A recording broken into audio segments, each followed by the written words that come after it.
What's up, guys? I'm Madiro with From Ashes to New, and you are surviving Rocklahoma.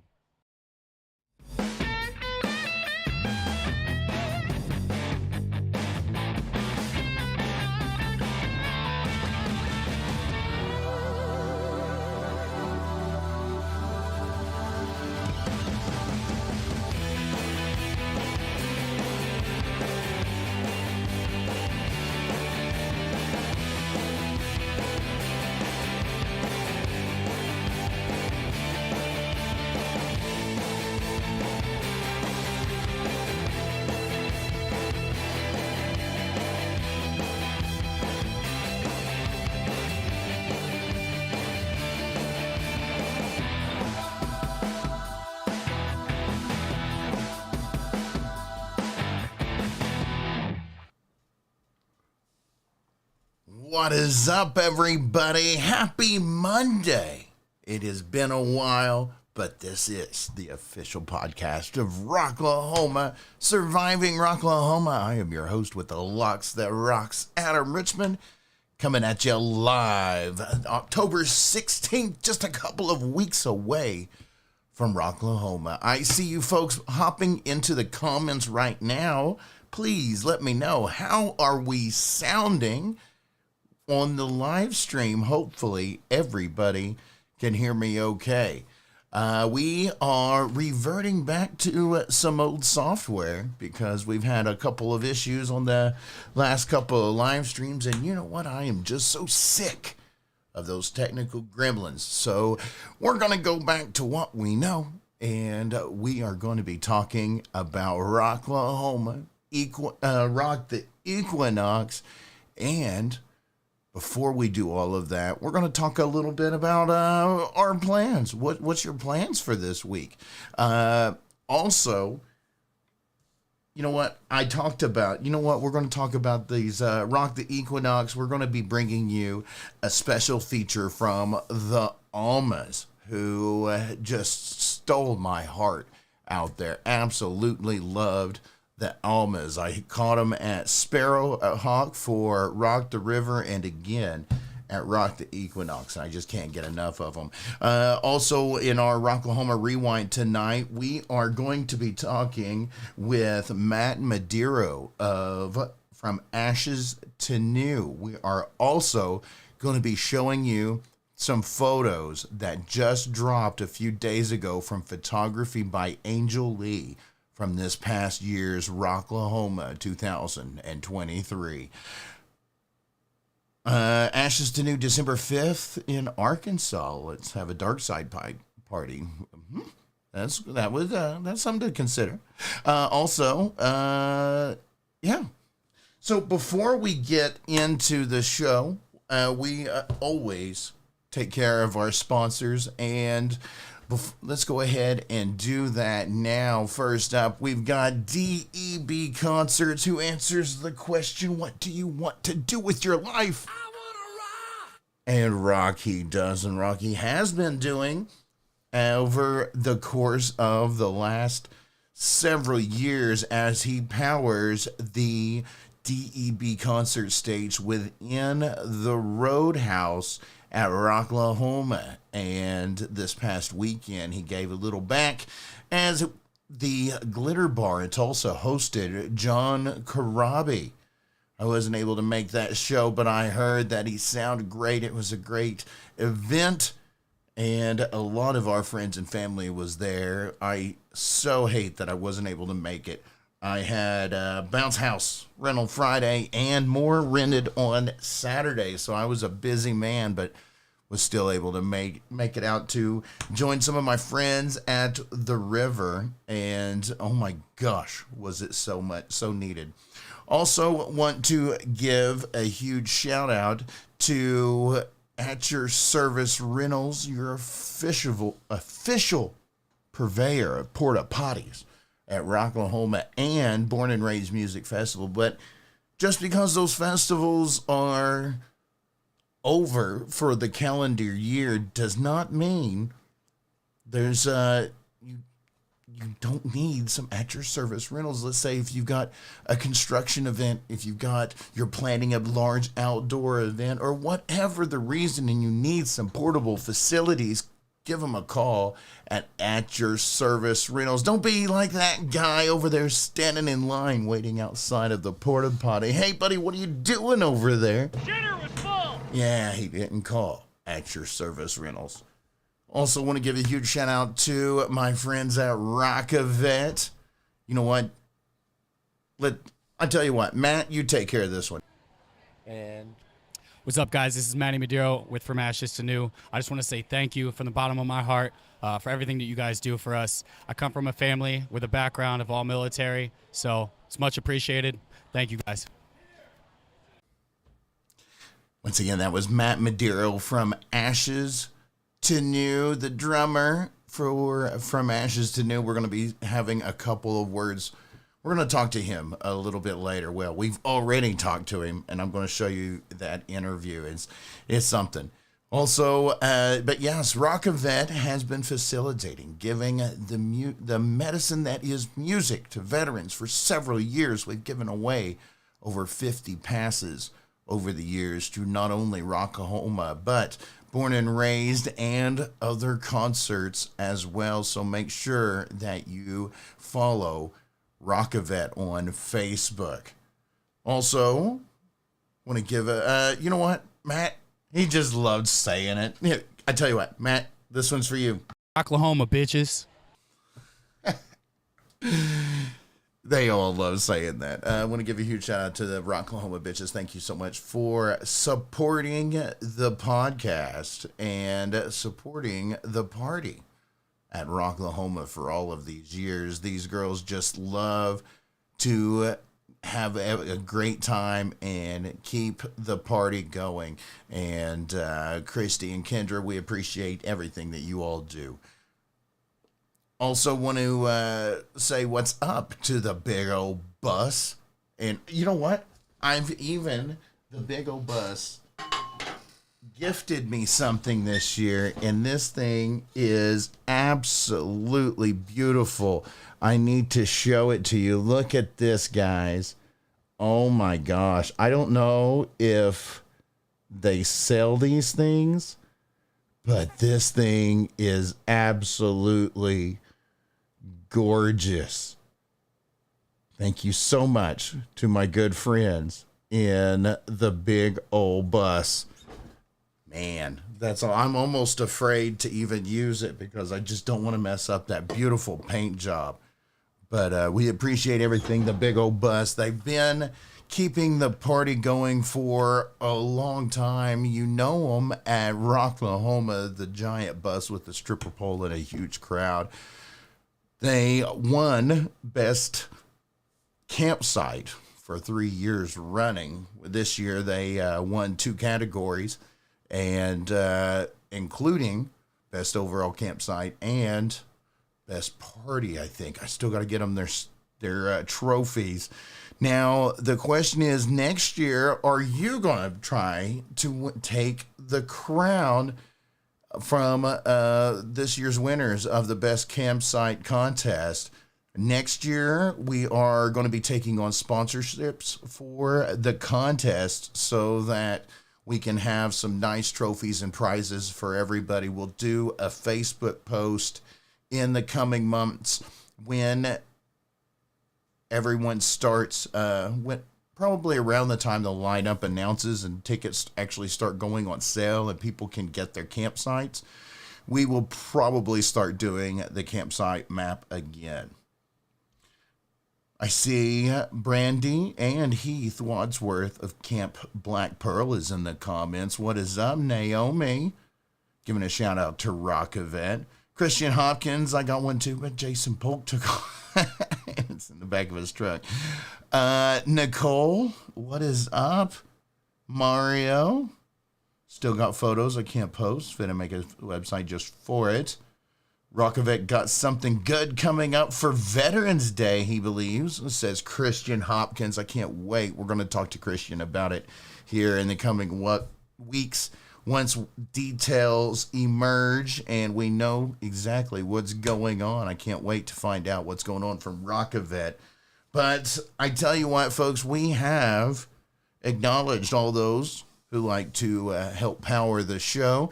So the only one left is the one that we do this each and every week. Hopefully everybody's got their refreshments handy. This week's refreshment is courtesy of Prior Liquor, the purveyor of suds that keeps me sauce. Make sure that you check out Prior Liquor for all of your adult beverage needs. They can even do special orders. And anytime you go in there, make sure that you see what all specials they've got and give Monty a huge thank you and what's up to all of us in the campgrounds. We appreciate all of those contributions that Monty has done for us at all of our music festivals this year. So here we go, everybody. Grab your refreshments. Let's have a cheers, a toast. Let's crack this show open.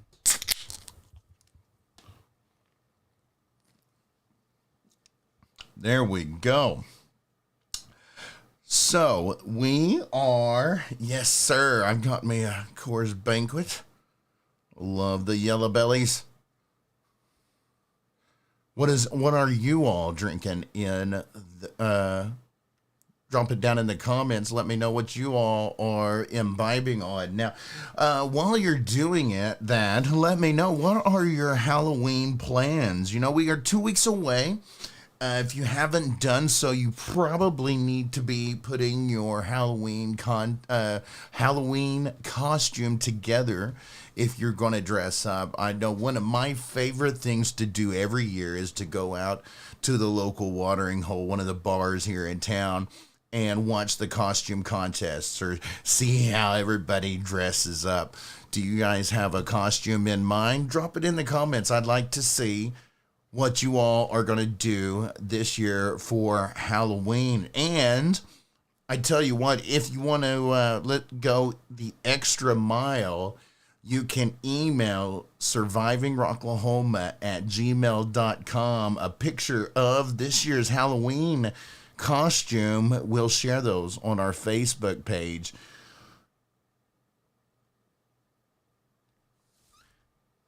Going back here to the comments, I've been sipping on my Voodoo Ranger 1895. Alrighty, so let's go ahead and get into it. As I was saying, we were talking a little bit about Halloween.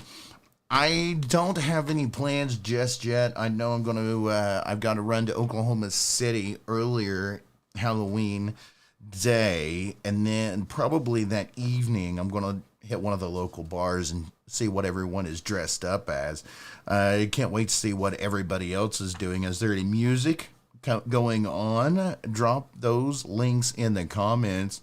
Plans, costumes, parties. Let me know what you all are doing. Got emo karaoke night at the Vanguard on the 28th. That's awesome. Well, I tell you what, you all, I have been flapping my gums for a while. I think it's time for us to enjoy some music. And this group, as I was saying at the top of the show, I've seen them at Rock the River. I have seen them at Rock the Equinox. I've seen them a few times around the bars. Every time that I watch them, they get that much better. And to say that they weren't feeling the performance that night at the end of September 29th and 30th at Rock the Equinox. September 30th is when they played. I want you guys to give it up for the Almas and Casual Encounter.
And that was the Almas with Casual Encounters. Oh my gosh, was that not freaking awesome? That amazing performance can also be found on our YouTube channel.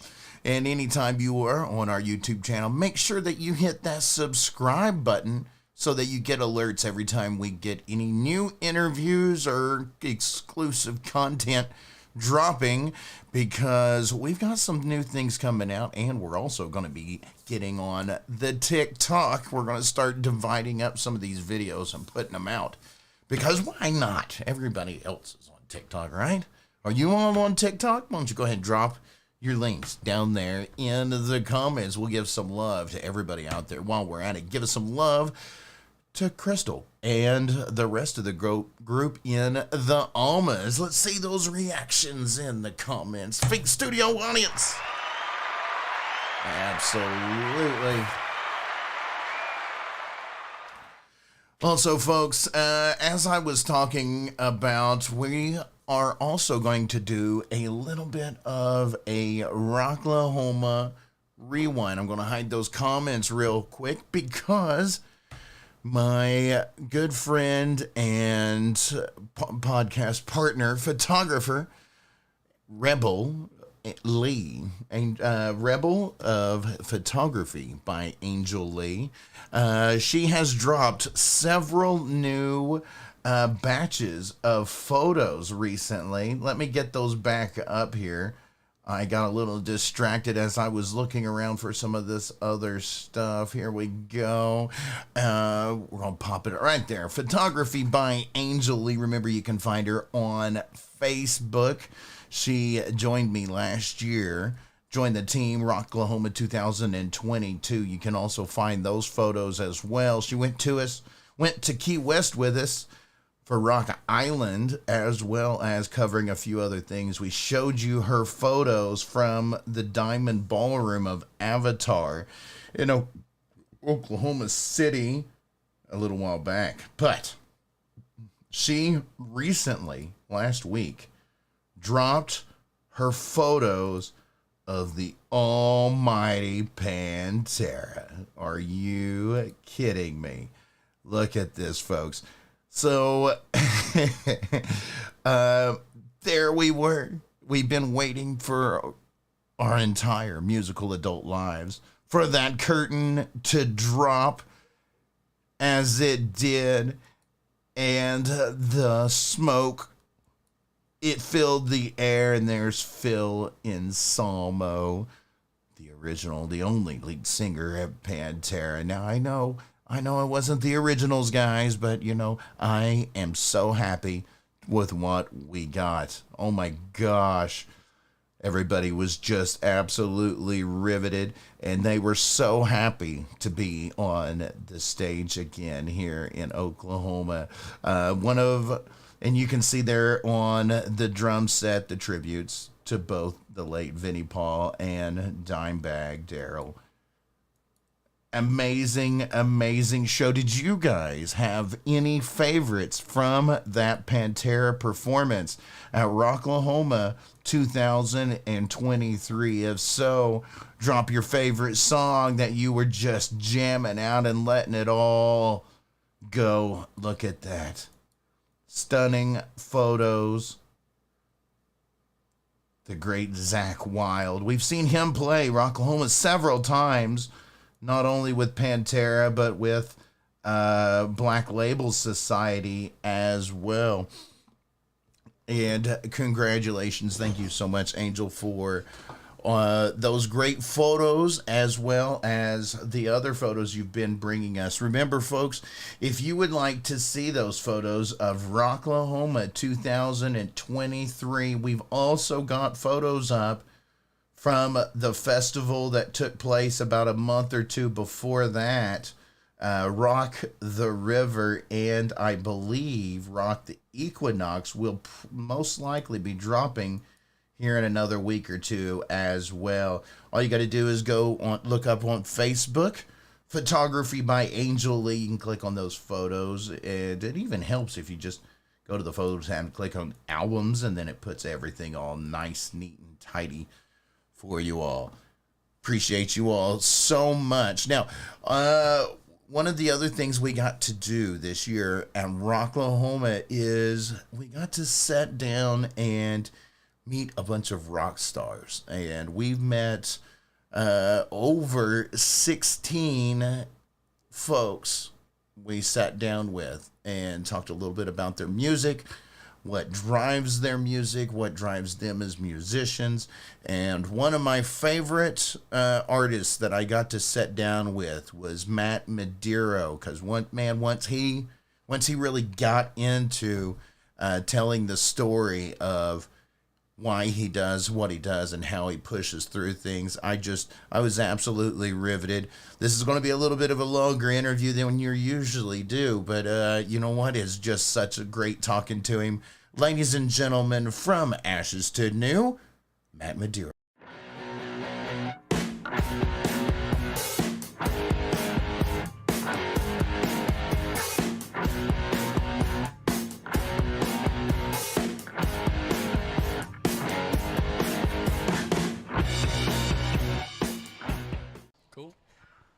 I am Adam Richmond, your host with the Locks, the Rocks. This is Surviving Rocklahoma, your official podcast of Rocklahoma.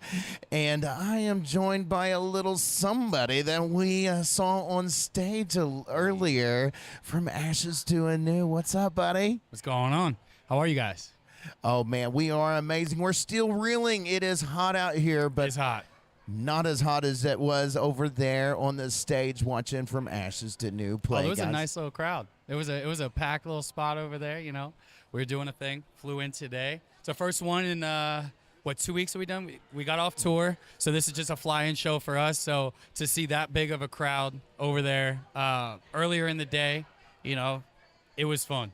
We put it out on the stage for sure. It was hot and it was sweaty. It was good. It was good. Can you tell me a little bit about playing in different types of temperatures, heats, and elements? Because that's got to affect your performance. For sure. I definitely did not drink enough water today. Probably indulged too much while I was home back in Dallas, a little bit, hanging out with the friends and drinking a little too much alcohol. So I could definitely tell that this heat, this humidity had me trying to cramp up a little bit. But, yeah, I would say that anything inside with a nice air conditioning spot, it still gets hot. I get sweaty. I'm a sweaty person. When I'm on stage, you know, I'm drumming away. I'm doing all these things, so I'm sweaty regardless. But it's more bearable. But when you're out here in the heat and the sun and the humidity like this, it's like it's another level for sure. You got to almost prepare a little bit harder. And I just went into it super excited, and I was just like, yeah, I'm good on that. And then I was up there, and I was like, yeah, I should have prepared. I should have drank a little bit more water, Gatorade or something, but I just ignored it, and we had an absolute blast. It was such a great show. Now, random side thought. Now, I can't even yawn and stretch at the same time without just cramping up all in my throat, and then I'm like, I can't move. Yeah. How do you fight through like cramps and like when your body stops like cooperating and you've still got a job to do? I'll be honest, sometimes it is hard. So I stopped in between a couple songs. I tried to get some water, and I was like wiping my face off with a towel, and I went to start the next song. I think it was going into Panic, and I noticed that my whole forearm on this side was like extremely cramped up. I couldn't tell when I was playing because I'm still going through the motions, and you kind of just mind over matter. You just push through. You're focused on the crowd. You're focused on the energy. Right. So I'm not really focused on any of the pain. Kind of, a lot of people say pain is an illusion, but it's almost true in a sense. When I'm not focused on it, I wasn't really paying attention to it. But the minute I started back up again is the minute I was like, oh God, like this is happening. And I was like, ignore it, ignore it, ignore it. And I just sat back a little bit. I relaxed into the cymbals. I was still playing, but I wasn't playing as hard. I just kept my performance going, and I was able to ease back into it. And I was like, cool, found my ground again, and just kept it going. You know, you use a couple of terms that I just, to me, it doesn't fit into the description of a drummer, man. I mean, how do you relax while you're just going absolutely nuts and you're just... That's a hard thing. You know what I mean? It's a hard thing to, like, wrap my head around, I guess, a little bit, too. I guess breathing, right? Yeah. It's the breathing. It's the mental game. Okay. I'm still bashing my cymbals. I'm hitting these skins as hard as I can, you know, but within dynamic and to make it sound good. Yeah. But at the same time, I want to perform. I'm going to perform with head banging. I wet my hairs, whipping my head around all, being crazy, making dumb faces, whatever. And but I'm still trying to keep my mind at ease and my heart rate down a little bit. Right. Control my breathing and things like that. And it's just years of doing it and the practice. But it kind of goes back to my drumline days, and my drumline teacher's always keeping me, Sure. in check with that stuff. So I try to apply what I've learned over the years to do it and still know how to perform. I know, if I'm gripping too hard and I'm playing in the cymbal really hard with my arm, I'm probably going to cramp. So I use a little bit more wrist when I have to lay back so I can still get the same intensity out of my drums or cymbals or any of that stuff. Danny over here snooping in. So I use the same sort of intensity while playing, but to where I can kind of shift it between my fingers, my wrist, my forearm, my shoulder. I have different movements in my arm that I can kind of go back and forth. So that way I'm not overloading one part too much.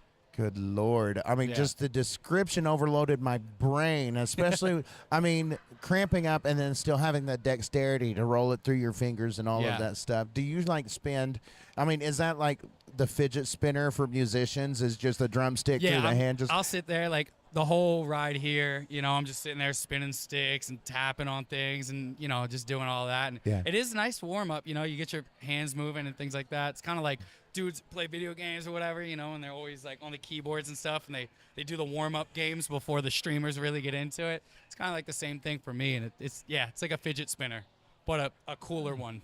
I could have had a promising year, but my 5th grade teacher, Miss Anderson, told me to stop clicking the damn pen. Of course. Were you that kid growing up? You just always got to say. I was always trying to find a drum set in everything, but I would also know that people were around me, so I would start tapping a little bit, but I'd try to be quiet about it, and I was in my own head. Yeah. But I'd be at the desk and doing all this stuff, and then I'd notice I'm getting really into it, and I'm like, all right, settle down, calm down. At home, I would pull the pots and pans out, and I'd be tapping on them and seeing what does what, and all that. And my parents immediately were like, yeah. My dad was always a drummer, so I grew up with a drum set in the house. Yeah. I was throwing the sheets and the pillows out of the crib apparently, and I was climbing over and falling on them just to get to the drum set. So they knew right away when I started pulling the pots and pans out at that age. They're like, we just need to get him his own drum set, because I was climbing all over my dad's, and he's particular about his stuff like I am. So he's like, yeah, let's get him his own. He can tap on those and destroy them all he wants, and then I'll have my nice things. So when did you know, all right, this is what I'm doing? my parents say that I started when I was 3, being able to really kind of do it. When I was a kid, like I said, I was climbing out of the crib and I was tapping on whatever. But I had sticks in my hand, and my dad would help me play the beat, and he would just, after a minute of keeping the basic beat going, he would let go, and then I would hold the beat down. I was too short to be able to touch the pedal, so he would do the pedal for me. And then at 5, I played my first song, if you would. I played a song in my dad's cover bands for a wedding reception. And I sat down on his lap, and everybody's in the room's like, oh, that's cool. He brought his son up, whatever. And then all of a sudden he does the typical thing that he does, where I was holding the beat down or whatever, and he sits back and he puts his hands up, and everybody's like, wait a second. And the whole room starts watching. And Wow. I get the standing ovation at the end of it, and I'm a kid, so I'm so overwhelmed. I'm like, I'm going to mess this up, and I get done, and everybody's like, you did great. And I'm just running through, and I'm crying because I'm like, this is too overwhelming for me. I'm overstimulated. So I ran off, and I went to my mom, and I was like, what did I do wrong? She's like, no, you did great. Everybody's happy for you. So it was my first show, and that's why I was like, I kind of like that. That was fun. When I realized I did good, I was like, oh, I like this. Yeah, let's do this. So how long have you been chasing this? Chasing this? Yeah, just I started pursuing it. Yeah. all my life. I think that I took it more seriously when I got to be a teenager. I started really trying to put bands together about 13, 14 years old, but it was just with friends around my neighborhood and people that I knew. I didn't have an outsource or outreach or anything. 16 years old, back in the MySpace days. I'm kind of showing my little bit of my age right here. But the MySpace days is what really catapulted me. I met a lot of people, and I used that as my networking. I was just on that all the time, to the point where my parents get off the computer. And I was like, you don't understand. I'm doing something, just trust me here. I'm not just wasting my time, and I really just like use that to network as much. Hey, I'm trying to put this together. Hey, I'll meet this manager, because back in the day, you can go to a band's page on the MySpace and see who their manager was, and it was a direct link right to his profile or her profile or whatever it was. Right. So I would go there and I'd add them as a friend. I'd start a conversation with them. So I was networking constantly and put myself out there. And my boy, shout out DJ Q, Quentin Delaney, he's driving for a bunch of bands now. He's been driving for like Justin Bieber and SZA and all them. He's like the lead driver for them. And he's the one that brought me actually out on my first tour ever in 2012. I would go out to a bunch of shows, and he said, you know, you've been trying to put these bands together for so long. Everybody in your area might have talent, but what's a better way to get involved and get into the industry and be surrounded by people that are also doing what you're trying to do, and you have the talent, you have the capabilities and the connections.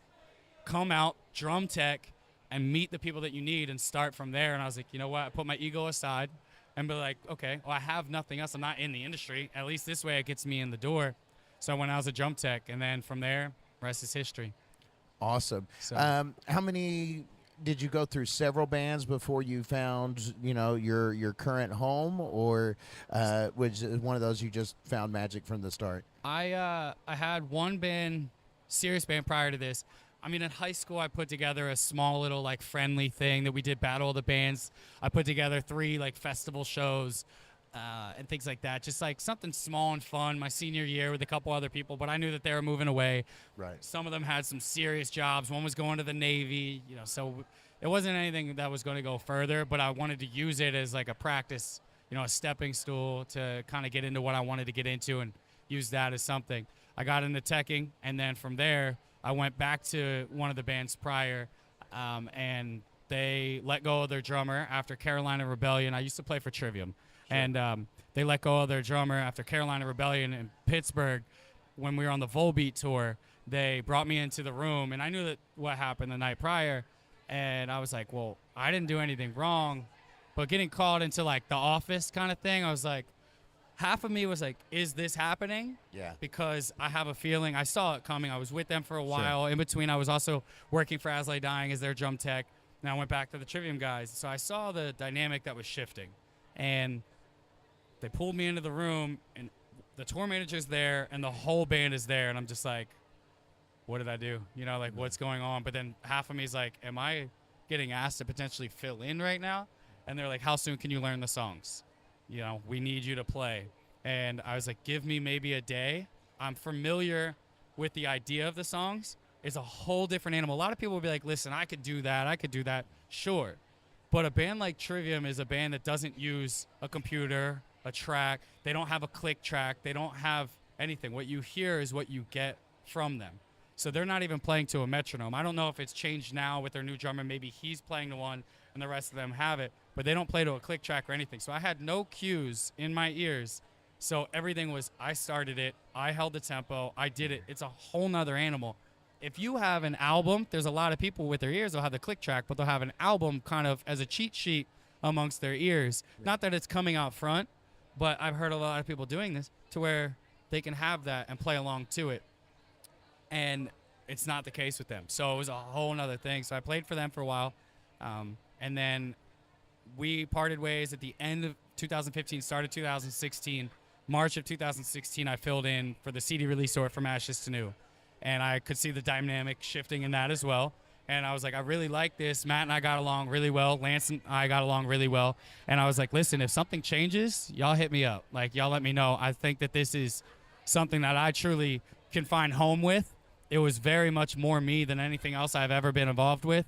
And I was like, please, you know, hit me up if something changes. I got the call about September, October, around this time frame. And they were like, are you still looking to drum? And I was like, of course. For who? And they're like, for us. Right. So, yeah, we came through and, you know, started writing in 2017, got Danny in 2017, started touring in 2018, and haven't looked back since. So this is home. This is everything I've asked for sure.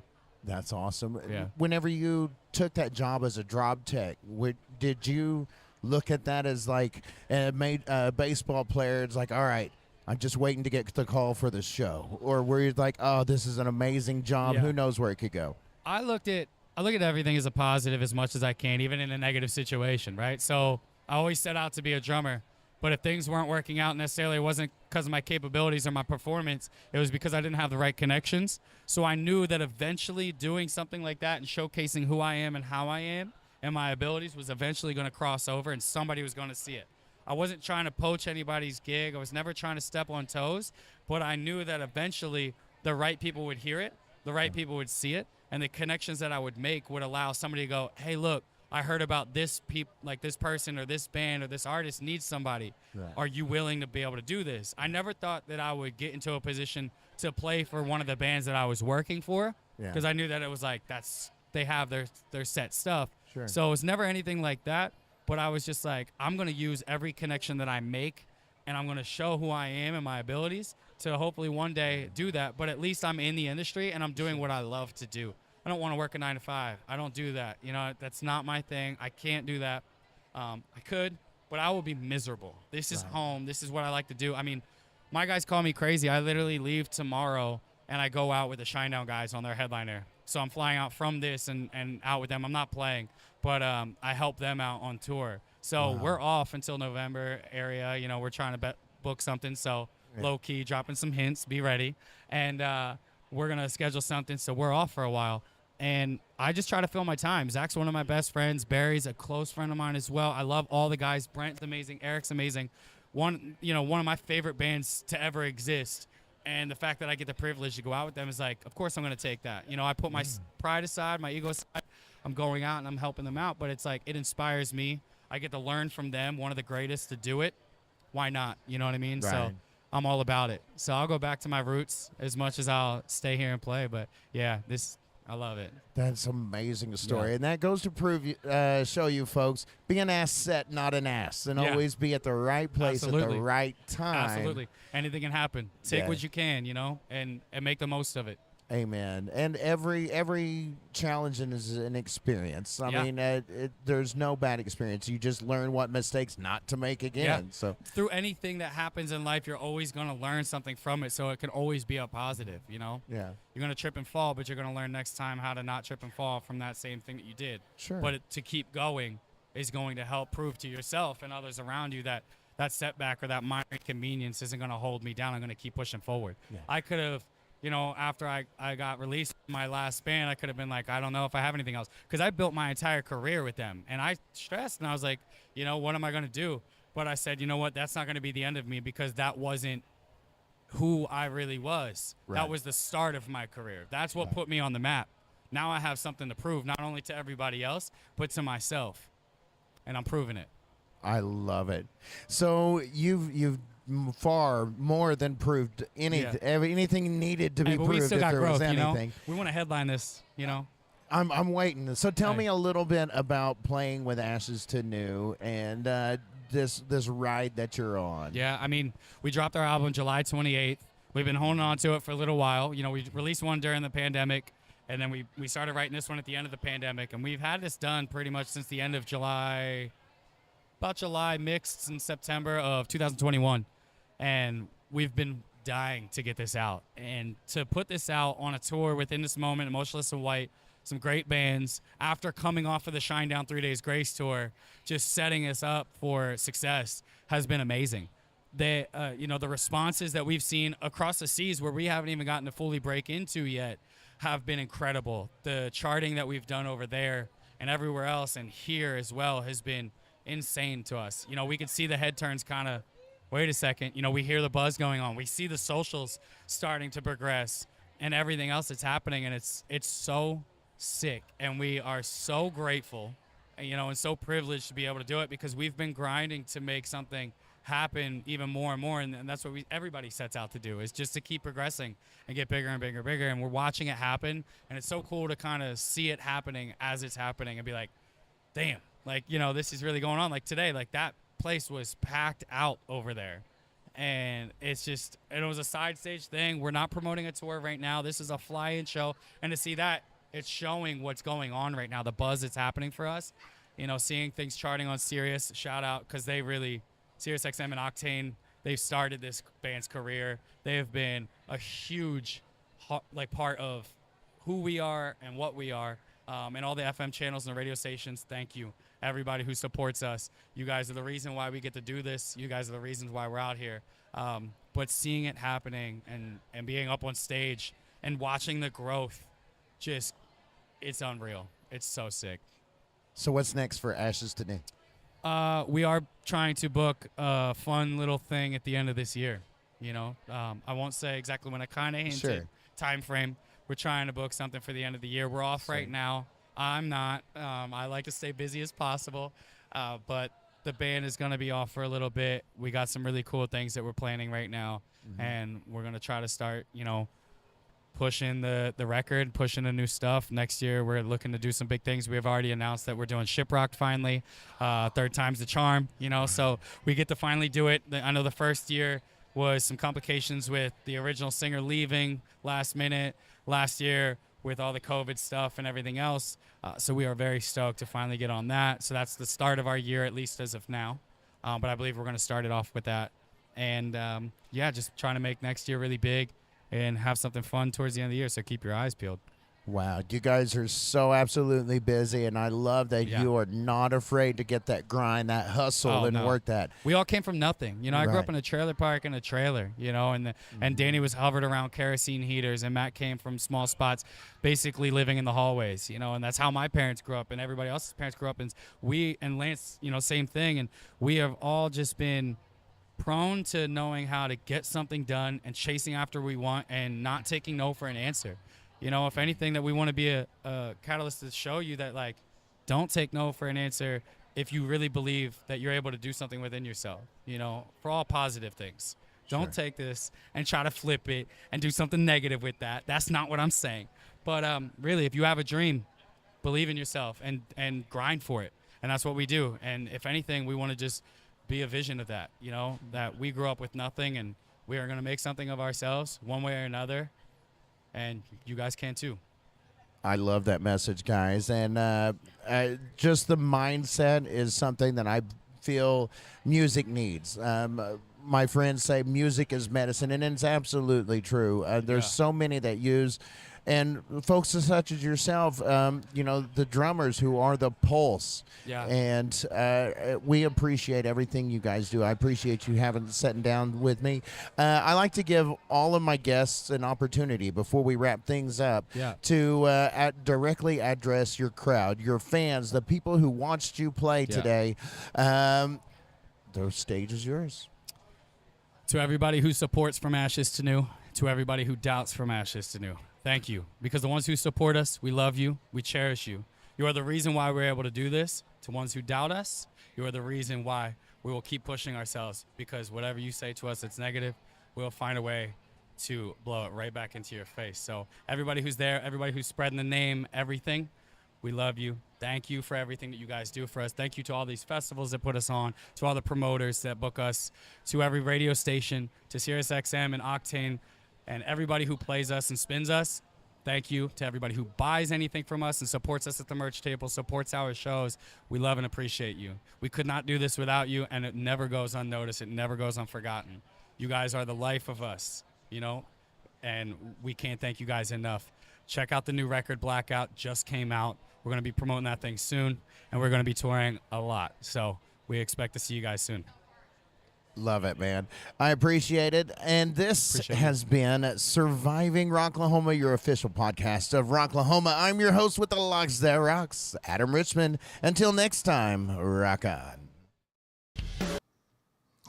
And that was my interview with Matt Madiro from Ashes to New. Talking about, man, I love visiting with drummers. They just, the way their minds work is just so fascinating. And I was so glad to speak with him and all the other folks that sat down with us at Rocklahoma 2023 inside of that media tent. You can find that interview as well as many others on our YouTube channel. That is Surviving Rocklahoma on YouTube. Now, thank you guys so much for tuning into the show. And, you know, the question begs to be asked, what's next? You see, we launched this show several years ago to cover our favorite music festival, Rocklahoma. Since then, we have been invited to other festivals. We've covered a festival in Hot Springs several years ago. We've been covering Rock the Equinox. We've been covering Born and Raised the last few years. We added Rock the River this year. We are hoping to make our return to Key West, Florida this 2024 for Rock Island. We've also submitted for another festival or two on the opposite side of the country. So all of that brings to mind, we are going to be looking into some ways to do some fundraising for the podcast because that was a very, very expensive trip to Key West. So we are going to be looking into some ways that we are going to fund our travels for the next couple of festivals that we're going to be swinging for the fences for. Now, Rock Island is a huge deal, and it's a huge opportunity for us, not only because we travel across the country, but we're also meeting a totally different clientele, I guess you could say. Things are just so much different in Key West. I wouldn't say any better, any worse. They're just different, and it is such an amazing festival, Rock Island, and the lineup is going to be absolutely just phenomenal. We're just trying to find a way to make this happen. So we do have merch available on our website, survivingrocklahoma.com. You can also find merch on our Facebook page, or you can also email survivingrocklahoma@gmail.com, and we can get you some links. We also accept donations. We will be rattling the tip jar a little bit more in the coming months than we usually do, but that's why, because 1,500 miles is a lot of miles to put in a tank of gas, and things are not cheap to find a place to stay down there. Thank you, Kendra. You like the disco ball on the mic? I appreciate that. That's one we got this year from one of our parties. I think this one was from Mr. Bocock. And shout out to Bocock and Balls. Alrighty, folks. But yeah, we're going to be doing some road trips. We're going to be picking up a couple more festivals. If you would like for us to visit your music festival or to cover it, shoot us an email, survivingrocklahoma@gmail.com. We're also going to be covering some concerts. I see Kendra in the comments saying Hinder is going to be at the Cancer Sucks show at the Canes November 25th. Remember, you can find that show as well as a lot of other concerts going on in our area by following the Facebook page on Facebook. And you know what? Every show, I have to do it, folks. I just want to say thank you. Thank you so much for supporting this show. I love doing it. This show is it's the highlight of my week every week. This show allows me to meet rock superstars and hang out with musicians and just live the life that I always had dreamed of as a kid who discovered music. And it's all thanks to you folks. I appreciate you all tuning in and watching the show. Remember, bands, if you would like your music featured on Surviving Rocklahoma, be sure to submit your music, survivingrocklahoma@gmail.com. And while you're at it, let us know when you're playing as well. We want to send you a crowd. We want to gather the masses and bring some musical mayhem to a venue near you. But the only way that I can do that is if you tell me where to send the people. And what does your band sound like? Tell me a little bit about your folks. Send me that EPK. Once again, that email is survivingrocklahoma@gmail.com.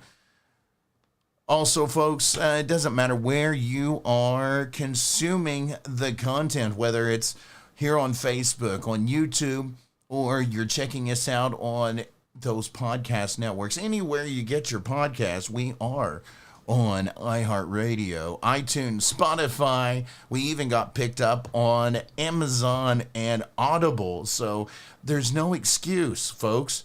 You can listen to the show anywhere you go. Just as long as I hurry up and get caught up and get all the latest episodes uploaded, right? Well, when I do, they will be on a podcast network near you. Also, folks, I want to thank you all once again. And, we got the holidays coming up, folks, and I want everyone to make sure that you remember what these holidays are all about. The Halloween is a time that we get to go out and scare each other and enjoy each other and be little kids. We let the little kids and all of us out, and we get to have good time. Please, folks, make sure whatever your Halloween plans are in the next couple of weeks, that you party, you have fun, but you do so responsibly, safely. If you're going to be making plans to go out to the bars and bar hop and stuff, make sure you get an Uber or DoorDash or call one of your friends that don't mind driving for you. If you're going to go off in a distance and drive off in a couple of hours away in whatever direction, make sure that you get a hotel room so that you're not driving in the middle of the night on those long treks, because Halloween is a crazy time, and those emergency services personnel are going to be very busy. So while we stay out of their way, take care of each other, folks, and until we see each other next time, always stay on the positive side of life, and until next time, rock on.